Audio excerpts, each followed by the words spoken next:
namna hii, mkono wako wa kuume. Nyosha mkono wako wa kuume namna hii. Usipunge, nyosha, usipunge hivi. Nyosha namna hii.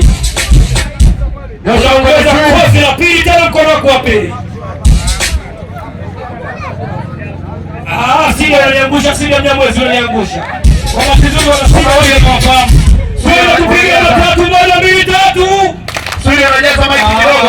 Sile vipi? Tunaongea kwa shida sana. Tunapata shida sana. Sile ya mic. Twende wale msibasi. Usti kidogo sauti DJ. Twende tupige makozi 3 1 2 3. Haya utakatifu hayo. Haya utakatifu. Haya utakatifu hayo.